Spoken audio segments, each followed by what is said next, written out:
Hello दोस्तों, आज हम लोग बुक रिव्यू करेंगे किताब यूपी 65 का, जिसके लेखक हैं निखिल सचान और यह इनकी तीसरी किताब है। इसको प्रकाशित किया है हिंदी युग्म और वेस्टलैंड प्रकाशन ने और इस किताब की पृष्ठों की संख्या है 160 और अमेजन पर इस समय इसका मूल्य है 165 रुपये। यूपी 65 मतलब बनारस की कहानी, बनारस मतलब बीएचयू। यह उपन्यास आईआईटी बीएचयू के कॉलेज लाइफ पर आधारित है। किताब की शुरुआत में लेखक लिखते हैं कि यह पहली किताब है जिसने मुझे खालिस आनंद दिया है, जिसे लिखते हुए मैं छटपटाया नहीं।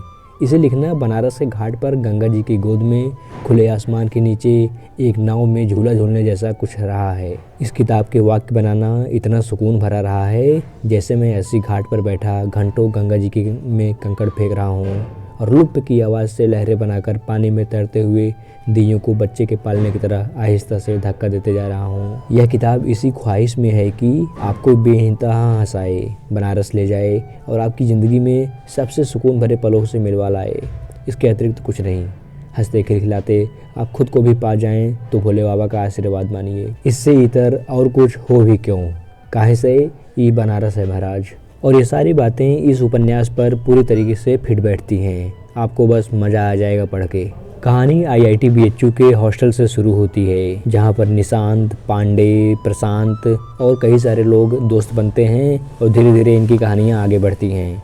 इनके साथ रैगिंग होती है, ये लोग खेलने जाते हैं, बनारस के घाटों पर मौज मस्ती, कॉलेज लाइफ में मौज मस्ती और इनका कैसे बैक आता है, उसके बाद कैसे ये लोग उससे उबरते हैं, धरने में भाग लेने जाते हैं। उसके अलावा निशांत को एक लड़की शुभ्रा से प्यार हो जाता है और उसकी भी कहानी काफ़ी देर तक चलती रहती है। कहानी का अंत थोड़ा सा प्रेडिक्टेबल है, लेकिन फिर भी हमको अच्छा लगता है और कहानी सुखद एहसास के साथ ख़त्म होती है। यूपी 65 में हॉस्टल लाइफ की कहानी है। हमने ऐसी कई सारी कहानियाँ पढ़ी हैं जो हॉस्टल लाइफ पर डिपेंड हो।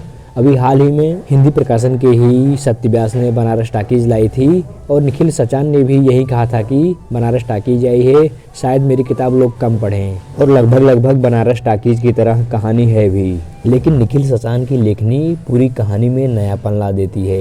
ये किरदार की गहराई तक जाते हैं और उसकी मानसिकता, उसकी भावनाओं के साथ ऐसा खेलते हैं कि बस आपको उसमें आनंद आने लगेगा। कहानी जैसी भी हो, लेकिन इनकी लेखनी सबसे अजब गजब किस्म की होती है। आप इसको पढ़ेंगे तो आनंद में रहेंगे। भाषा की बात करें तो इसको देसी भाषा में लिखा गया है और बनारस की बात है तो पूरी बनारसी में भी काफ़ी बातें हुई हैं।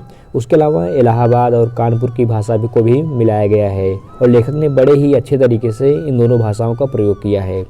उसके अलावा मिक्स हिंदी है, इसमें इंग्लिश और उर्दू के भाषाएं भी थोड़ा थोड़ा छुटपुट आती रहती हैं। नई वाली हिंदी में ऐसी भाषा लिखने का प्रचलन शुरू हो गया है जो आम आदमी से कनेक्ट कर सके और उनको लगे कि हाँ, यही रियल लाइफ में हो भी रहा है। और शायद यही कारण है इन किताबों के बेस्ट सेलर साबित होने का, क्योंकि जो एकदम से कठिन वाली हिंदी होती है उससे आम आदमी अपने आप को कनेक्ट नहीं कर पाता है।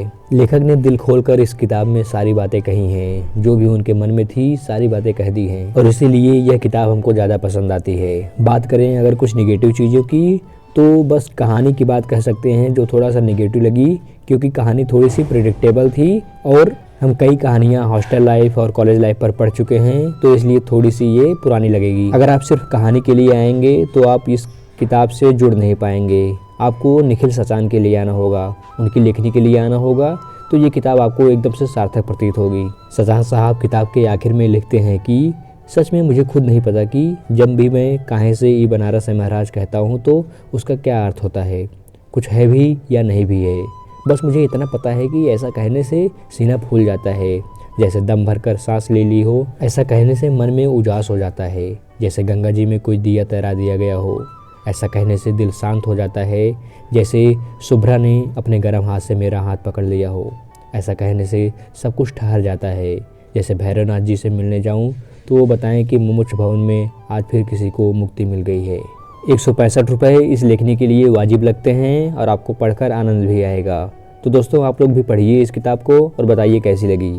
इस वीडियो को यहीं पर समाप्त करते हैं और बहुत ही जल्दी हाजिर हो जाऊंगा एक नए और धमाकेदार वीडियो के साथ। तब तक के लिए हंसते रहिए, मुस्कुराते रहिए और अपना ख्याल रखिए।